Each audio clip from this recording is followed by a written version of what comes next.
The South African War that was fought between 1899 and 1902 was the most devastating conflict that's ever been fought on South African soil. The British, on the one hand, wanted to impose their empire upon southern Africa and indeed upon the world. The Boers, on their side, were determined to preserve their independence, and the two were irreconcilable, and war broke out. There were wonderful acts of courage and patriotism on both sides of the war, but it left the country scarred, it left the felt devastated, and it left the people desperately impoverished. The history of South Africa was changed by the South African War. Never again did English and Afrikaans quite trust one another as they had done during the 19th century. Boers turned against Boers. Those who had surrendered in the interests of peace were despised by those who had fought to the bitter end.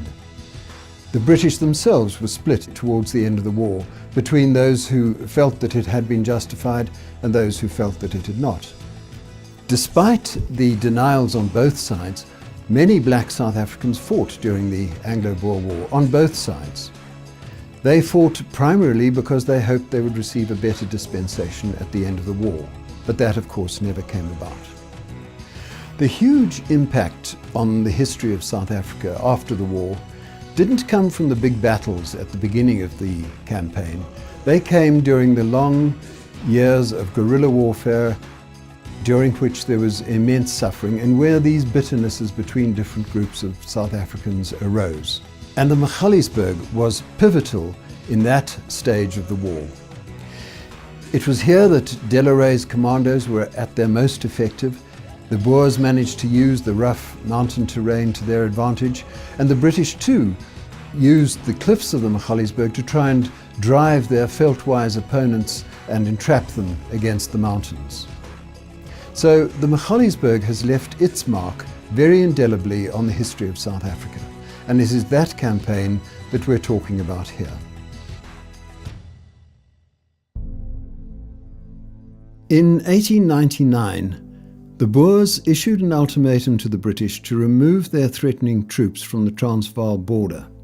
The British High Commissioner, Sir Alfred Milner, was only too pleased not to comply.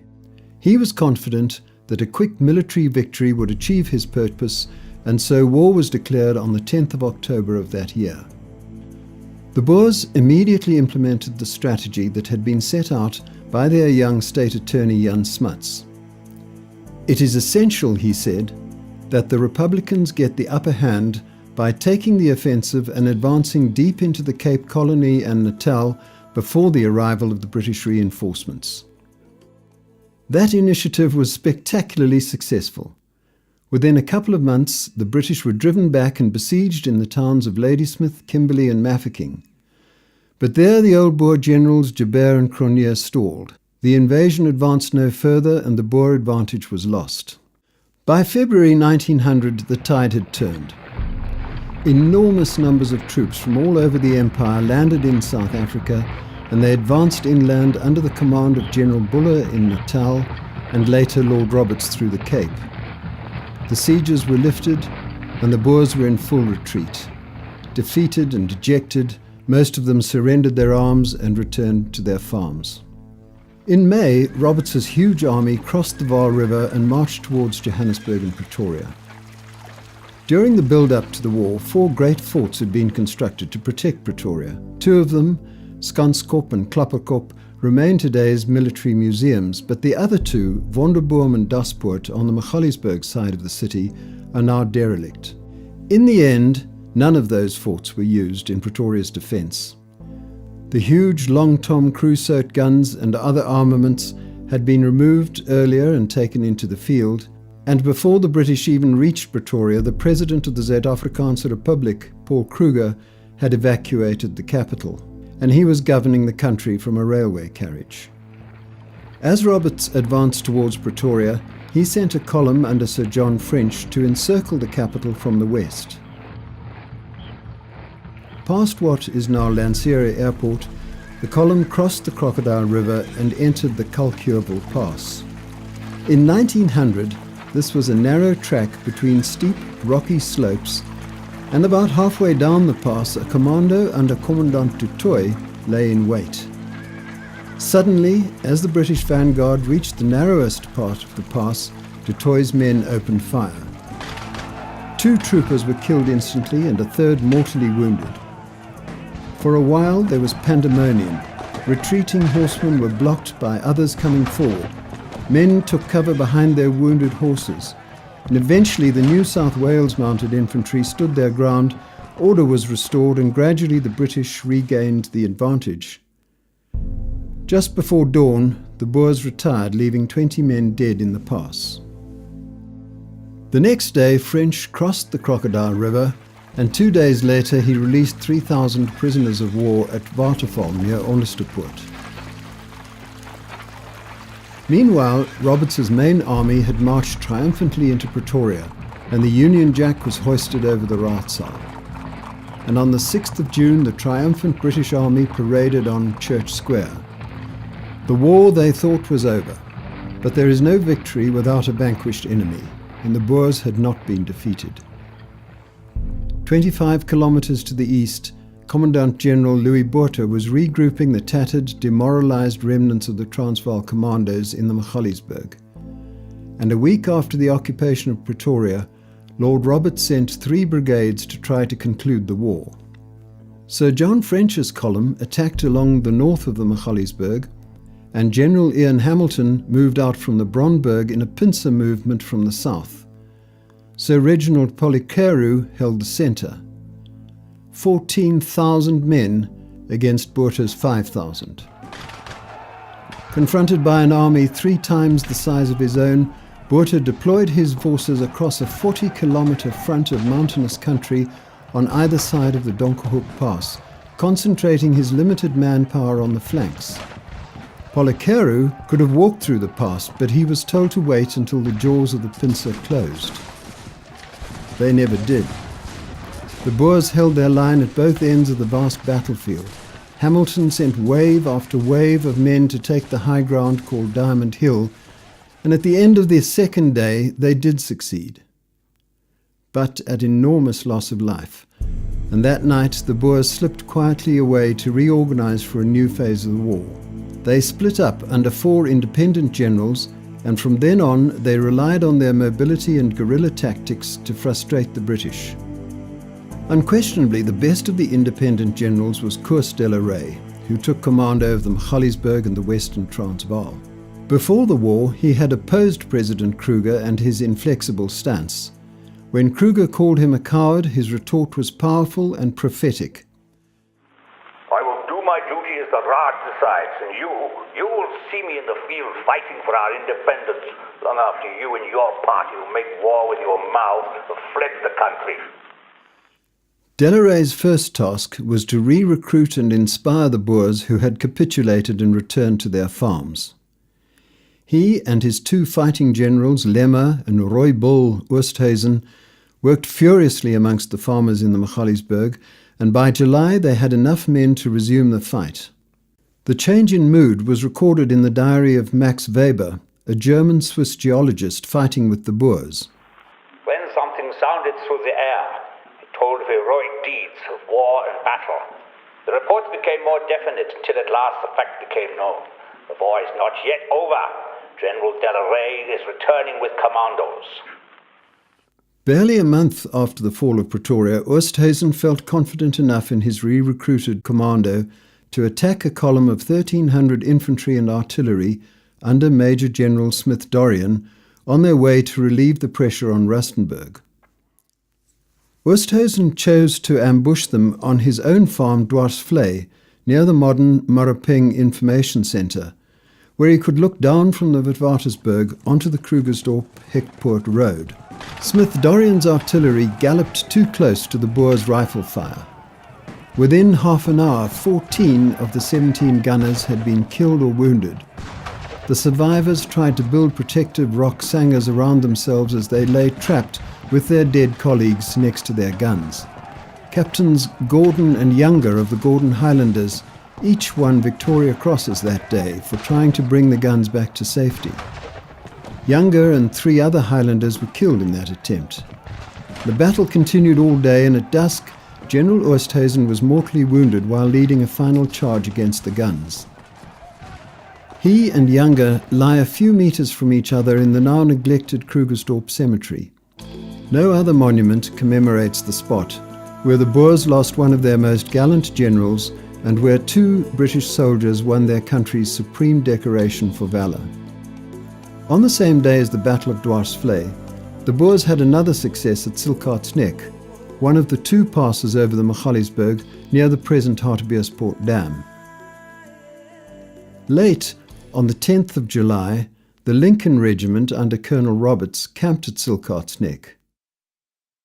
The following day they were due to relieve the Scots Greys under Lieutenant Colonel the Honourable W.P. Alexander at the Rietfontein fortified camp about 7 kilometres away. The site is now the suburb of Ifafi. That night, Delaray led a commando up the mountains overlooking the pass and attacked at dawn. The British were completely unprepared for battle. Guns couldn't be elevated high enough to train them on the cliffs above. Signalling gear was exposed to Boer fire and couldn't be used. Alexander made no move to assist his colleagues, besides shelling the mountain for an hour and then deciding the day was lost, and he took his regiment back to Pretoria. Roberts' men held out until the evening before they surrendered. 72 of the 240 had been killed or wounded. The Boers had losses too, including Delaray's nephew, but their victory was undisputed. In a quarry at Silkaart's Neck, a small monument commemorates the Lincolns who lost their lives in that battle. And at Ifafi, a military cemetery still exists at the site of the Rietfontein camp, where Alexander was entrenched. The Boers now controlled all of the territory between Pretoria and Rustenburg, where Baden-Powell, recently relieved from the siege of Mafeking, was virtually besieged again. But the Boers were facing an increasing threat in the north from Kgosi Linchwe, chief of the powerful Bakgatla Bakafela, who had sided with the British in the hope that ancestral territory belonging to the Bakgatla would be restored. Regions around the Pilanesberg had become no-go areas for the Boers, and the Magaliesberg as a whole had become critically important for both sides. 10 days later, the British tried again to relieve Rustenburg. This time they sent a huge column of about 3,000 men under Lieutenant Lord Methuen. At Olifantsnek Pass, they confronted General Lemmer's commando, who had a strong position near the present Hunter's Rest Hotel. This camera obscura image records the battle from somewhere close to the modern Brauhaus om Dam brewery. By midday they had driven the Boers back, but it had been a difficult battle. Baden-Powell in Rustenburg failed to trap Lemmer's men in the pass, and the commando escaped to the Costa River to the west, where they attacked an Australian convoy taking supplies to Lichtenberg the following day. The Australians were pinned down with no cover and couldn't even lift their heads above the grass, let alone help their wounded comrades. Their ambulance had stampeded and their medical orderly had been shot. In 2003, more than a century after the battle, this monument was erected near the battle site to commemorate the courage of a young woman, Emily Back. She had been the governess on a neighbouring farm, and ignoring the bullets flying around her, she walked into the thick of the battle and attended to the wounded men lying in the veldt, and then she rode to Rustenburg for help.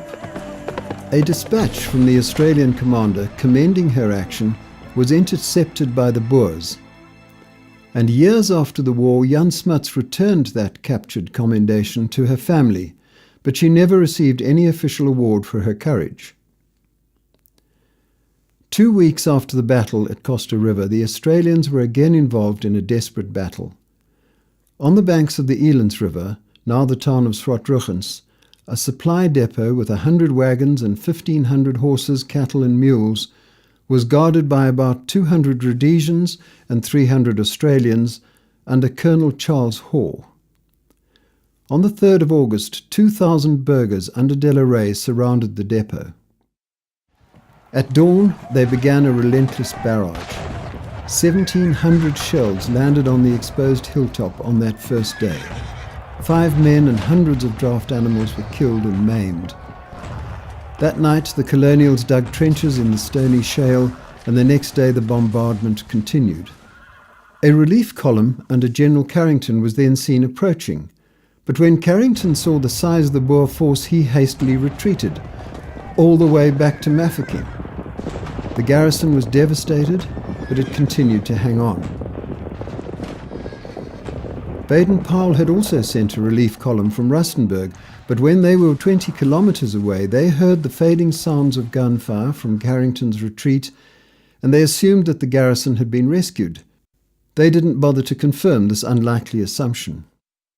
To justify his faint-hearted retreat, Carrington then notified Lord Roberts that the garrison had capitulated, and on that advice Roberts ordered Baden-Powell to evacuate Rustenburg.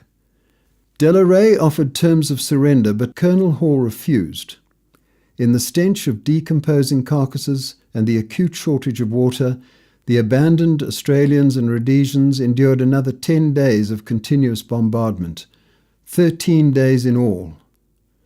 Only on the 15th of August did the British learn that they were still holding out, and Lord Kitchener sent a large force to relieve them.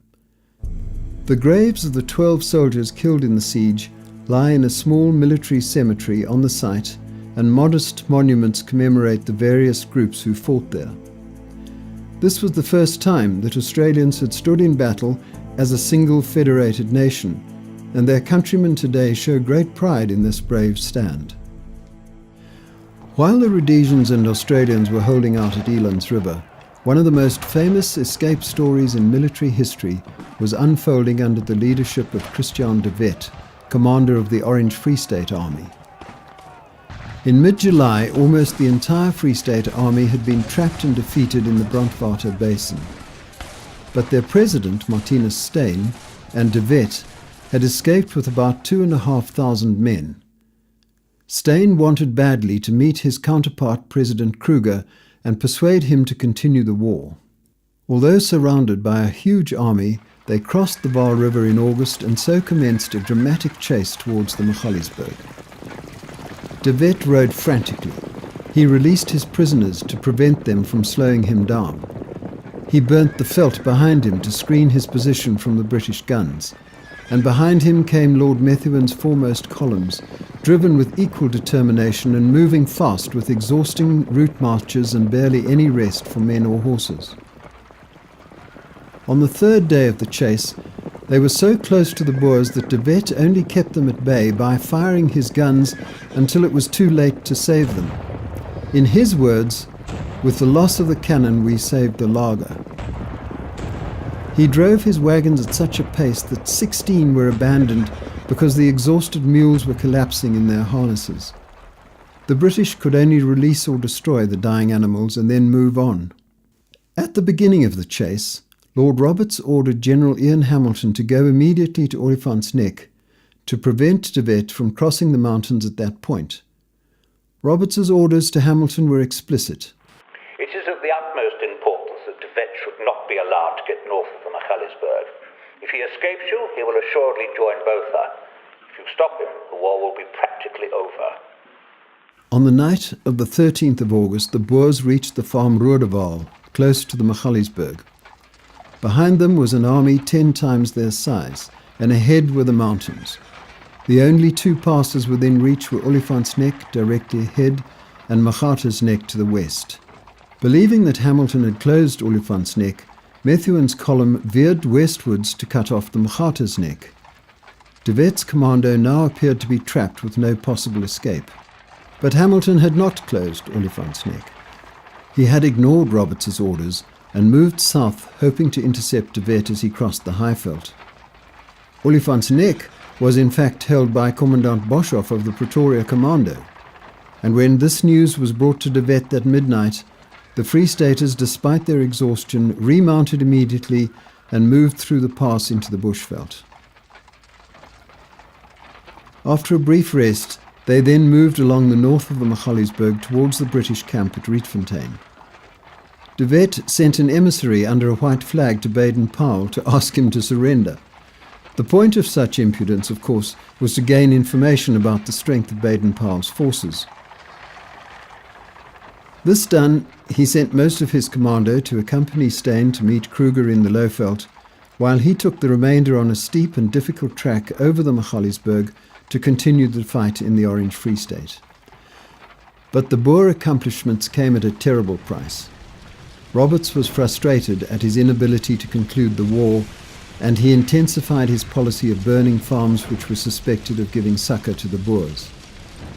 Kitchener, when he took over command in November 1900, escalated the scorched earth policy even more vigorously.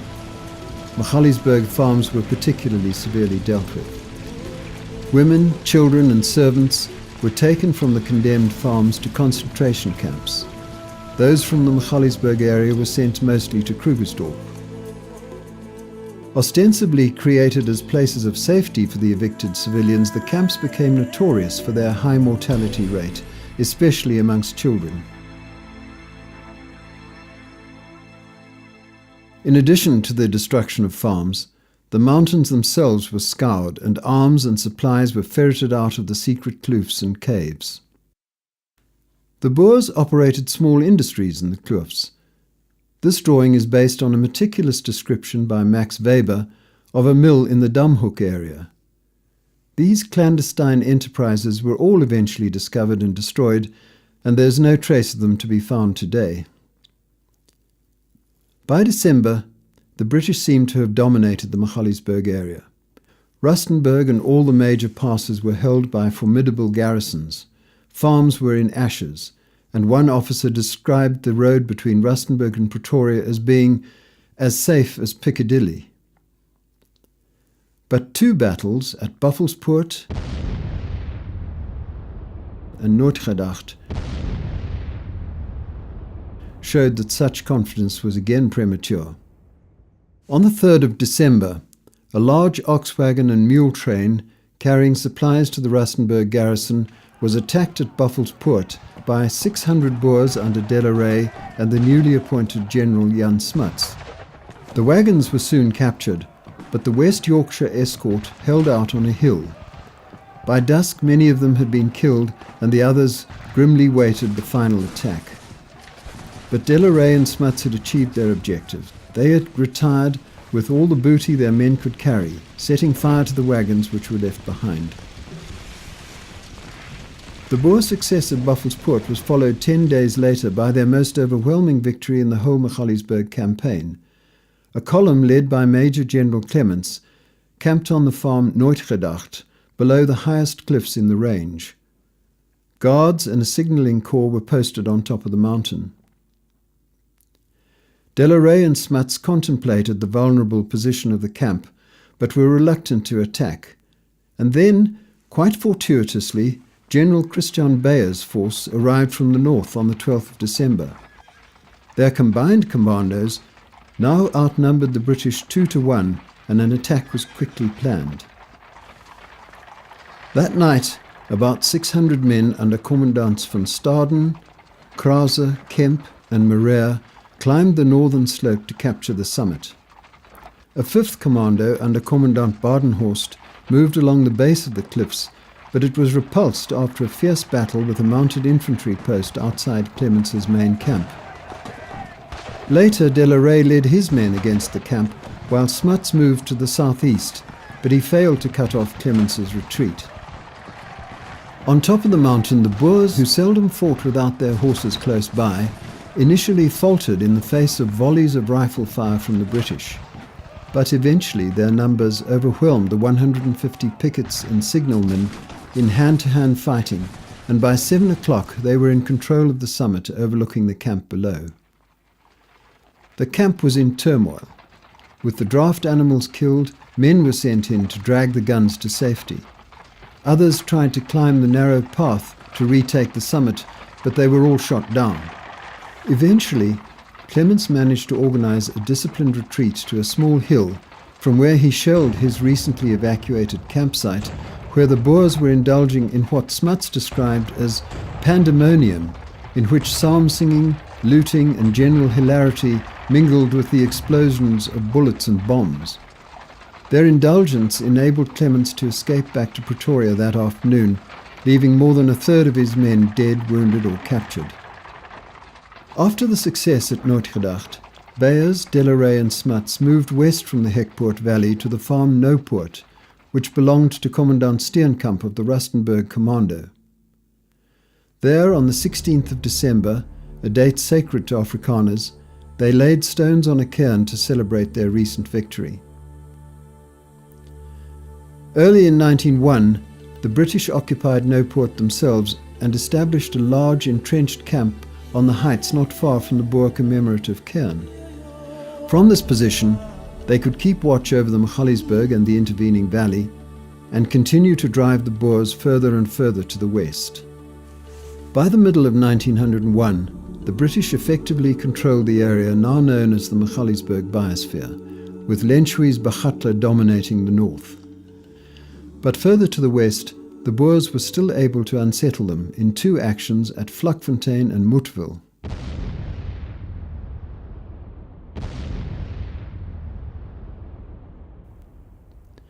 In May of that year, a commando under General Jan Kemp attacked a British column on the farm Vlakfontein, close to the present town of Derby.